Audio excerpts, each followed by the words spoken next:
کیونکہ ہمارا کاہن اعظم ایسا نہیں جو ہماری کمزوریوں میں ہمارا ہمدرد نہ ہو سکے، بلکہ جو گناہ کے سوا سب باتوں میں ہماری مانند آزمایا گیا۔ روزوں کے موسم کی پہلے اتوار کی لطوریا ہمیں یہ باور کرواتی ہے کہ خداوند یسوع مسیح 40 دن اور 40 رات شیطان سے آزمایا گیا اور 3 بڑی آزمائشیں اس کے سامنے رکھی گئی۔ جب وہ بھوکا تھا تو شیطان اس کے قریب آ کر اسے کہتا ہے کہ اس پتھر کو کہے کہ روٹی بن جائے تو وہ روٹی بن جائے گی۔ پھر وہ اسے پل بھر میں ساری شان و شوکت دکھا کر دوسری آزمائش دیتا ہے کہ میں تجھے ایک پل میں یہ سب کچھ دے دوں گا، تو مجھے یہاں سے تو گرا دے، اور تیسرا کہ تو مجھے سجدہ کر تو میں تجھے سب کچھ عطا کروں گا۔ یعنی خوراک کی، شان و شوکت کی اور ایمان کی آزمائش ہوئی، اور وہ تینوں آزمائشوں میں قائم رہا، اور اس نے اسے بڑی خوبصورت تعلیم دیتے ہوئے دور کیا، شیطان کو ہرایا۔ اور یہ شیطان کی شکست تھی، کیونکہ یہاں سے ہی اس کے مشن کا آغاز ہو جاتا ہے۔ جب وہ صلیبی راستے پر چلتا ہے تو وہ 3 مرتبہ گرتا ہے، تیسرے مقام میں، 7ویں مقام میں اور 9ویں مقام میں۔ اور یہ 3 آزمائشوں میں سے گزرنے کے بعد وہ صلیب کا بوجھ جو اٹھا کر چلتا ہے، ہمارے گناہوں کا بوجھ، وہ اس میں 3 بار گرتا ہے، لیکن ثابت قدم رہتے ہوئے وہ کلوری کے مقام پر جا کر موت کو بھی ہرا دیتا ہے، جب وہ اور موت کو ہرا کر وہ مردوں میں سے جی اٹھتا ہے۔ تو خداوند یسوع مسیح انسانی آزمائش کیا ہے ان کو جانتے ہوئے وہ تعلیم دیتا ہے، اس لیے وہ ہمیشہ کی زندگی کی روٹی دے دیتا ہے، اپنا بدن اور خون، کیونکہ ہماری کمزوری کو وہ سمجھتا ہے، وہ ہمیشہ کی زندگی۔ اور پھر اس نے یہ تعلیم دے دی کہ اپنے لیے ایسا خزانہ جمع کرو جسے کوئی چور چرا نہیں سکتا، جسے کوئی کیڑا زنگ نہیں لگا سکتا، اور وہ خزانہ مسیح خداوند بذات خود ہے۔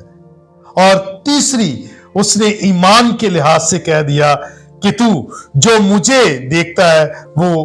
میرے بھیجنے والے پر کو بھی قبول کرتا ہے، دیکھتا ہے اور ایمان رکھتا ہے۔ تو آخر میں یہ تینوں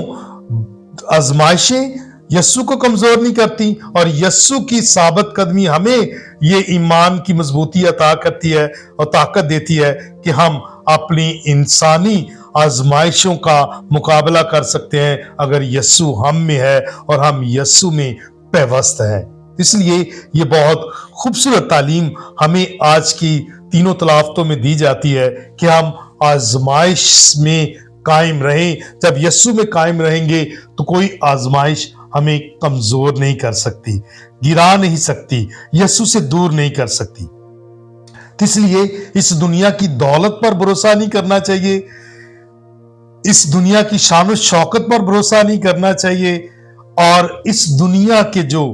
اپنے آپ کو خدا بناتے ہیں ان پر، لوگوں پر نہیں بلکہ خدا پر بھروسہ رکھنا چاہیے، اس پر ایمان رکھنا چاہیے، کیونکہ وہ ہماری طاقت، وہ ہماری قوت ہے جو ہمیں ہمت اور طاقت دیتا ہے کہ ہم ہر آزمائش، ہر مشکل میں ثابت قدم رہ کر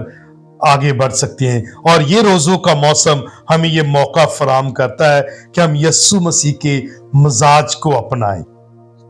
جو شیطانی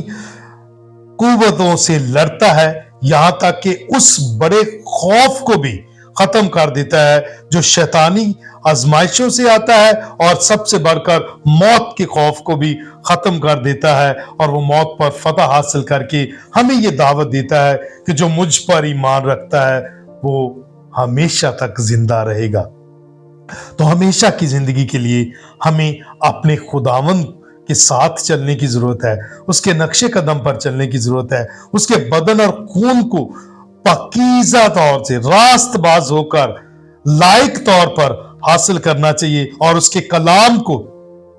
اپنے دلوں میں جگہ دینی چاہیے، اور اس کے مطابق 30 گنا، 60 گنا اور 100 گنا پھل لانا چاہیے، تب جا کر ہم شیطان کو ہرا سکتے ہیں۔ شیطان کی آزمائشوں سے ہم ہار نہیں سکتے، بلکہ ہم یسوع کی قوت اور طاقت کے ساتھ ہم ہمیشہ کی زندگی حاصل کر سکتے ہیں۔ آئیں ان باتوں پر غور و خوض کرتے رہیں۔